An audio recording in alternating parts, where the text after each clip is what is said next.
সামনে যদি আপনার অনেক কাজ থাকে তো তার আগে আপনি একটু নিজের বিশ্রাম নিতে চান, এটা মানুষের স্বভাব, এটা মানুষের। নবী করিম সাল্লাল্লাহু আলাইহি ওয়াসাল্লাম এই কথাটি বললেন।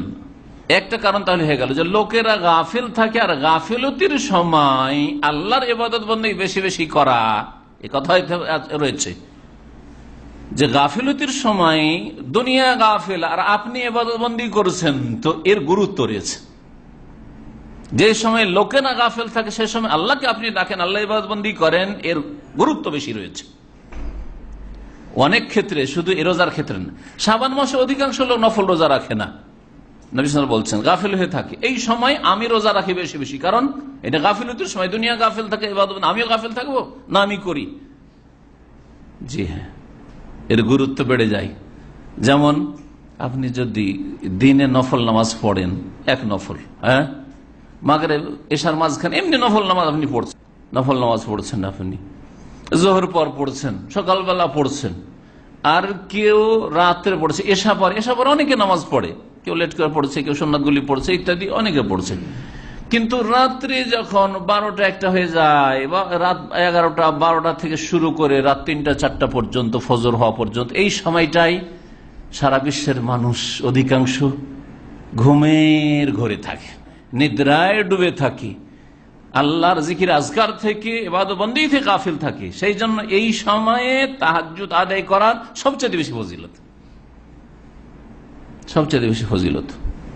আরো এর উদাহরণ নেন, নবী করিম সাল্লাল্লাহু আলাইহি ওয়াসাল্লাম বাজারে এসে একটি দোয়া পড়লে ওর এত বেশি নেকি বলেছেন, আর সহিহ হাদিস, জাল কথা নয়। অন্য কোন ক্ষেত্রে এত পরিমাণ নেকি, এরকম একটা দোয়া পড়ে, একবার দোয়া পড়ে পাবেন, এইরকম হাদিস হয়তো খুঁজে পাবেন না আপনি। বাজারে প্রবেশের দোয়া কি? লা ইলাহা ইল্লাল্লাহু ওয়াহদাহু লা শারীকা লাহু লাহুল মুলকু ওয়া লাহুল হামদু ইহয়ী ওয়া ইউমীতু ওয়া হুয়া হাইয়্যুন লা ইয়ামুত বিয়াদিহিল খায়রু ওয়া হুয়া আলা কুল্লি শাইইন কাদির। এই যে প্রসিদ্ধ যেটা লা ইলাহা ইল্লাল্লাহু ওয়াহদাহু লা শারীকা লাহু লাহুল মুলকু ওয়া লাহুল হামদু ওয়া হুয়া আলা কুল্লি শাইইন কাদির, এতে দুটো বাক্য পড়াবেন, ইহয়ী ওয়া ইউমীতু আর ওয়া হুয়া হাইয়্যুন লা ইয়ামুত। কত নেকি রয়েছে বলেন তো, কার জানা আছে? হাজারকে হাজারে গুণ দেন, কত হবে? হাজারে গুণ দিয়ে ওই হিসাব করে বলেন আপনারা, 10 লক্ষ না? ঠিক। কেন বাজারে এই দোয়াটা পড়লেন? পড়তে আপনাকে 10 থেকে 20 সেকেন্ড লাগবে, কিন্তু আপনি এত নেকি কি করে ফেলেন?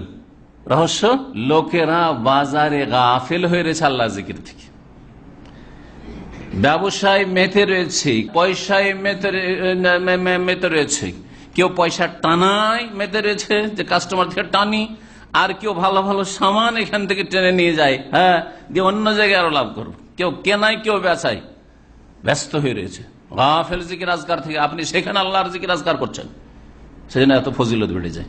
এরকম অনেক দৃষ্টান্ত রয়েছে কোরআনে কারিমে। আল্লাহ প্রশংসা করে, রিজালুন লা তুলহিহিম তিজারাতুন ওয়ালা বাইউন আন যিকরিল্লাহ, ওইসব পুরুষরা যারা পুরুষের মতো পুরুষ মুসলিম, লা তুলহিহিম তিজারাতুন ওয়ালা বাই, না তাদের ব্যবসা বাণিজ্য তাদেরকে গাফিল করতে পারে, ওয়ালা বাইউন, না কেনাকাটা তাদেরকে গাফিল করতে পারে, আন যিকর, আল্লাহর জিকির থেকে, ওয়া ইকামিস সালাহ, নামাজ কায়েম করা থেকে।